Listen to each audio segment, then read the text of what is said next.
Правило. Как рассказать о своем вчера? В эстонском языке, чтобы превратить действие из настоящего времени в прошедшее, мы используем специальные маркеры прошлого.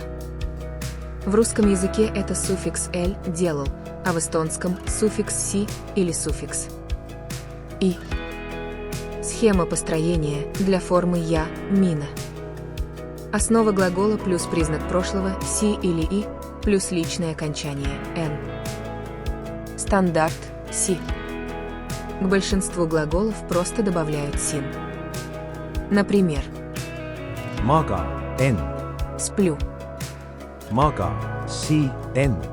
Magasin. «спал». Исключение «и». Короткие глаголы «есть», «пить» используют форму «сы». Например, Söön. Söön. «ем», Sõin. Sõin. «ел». Отрицание. Чтобы сказать «я не делал», мы используем частицу «ei» и особую форму глагола «на мут».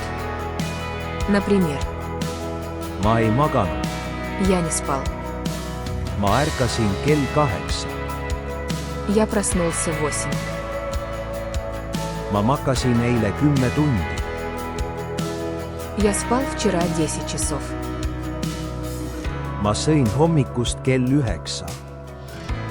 «я завтракал в 9», Ma sõin täna hommikul putru. «я ел сегодня утром кашу», Ma jõin eile õhtul klaas mahla. «я выпил вчера вечером стакан сока», Ma käisin eile toidupoes. «я ходил вчера в продуктовый магазин», Ma maksin poes sularahas. «я платил в магазине наличными», Ma lugesin eile õhtul uudiseid. «я читал вчера вечером новости», Ma istusin eile tund aega Facebookis. «я сидел вчера час в Фейсбуке», Ma helistasin eile oma emale. «я звонил вчера своей маме», Ma kirjutasin eile palju e-kirju. «я писал вчера много электронных писем», Ma kuulasin eile raadiost muusikat.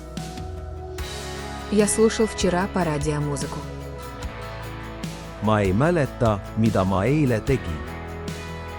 «я не помню, что я вчера делал», Ma olin eile terve päeva tööl. «я был вчера весь день на работе», Ma tegin eile ise süüa. «я вчера сам готовил еду». Подписывайтесь на канал Эстонский по плейлистам, ставьте лайк, ссылка в описании.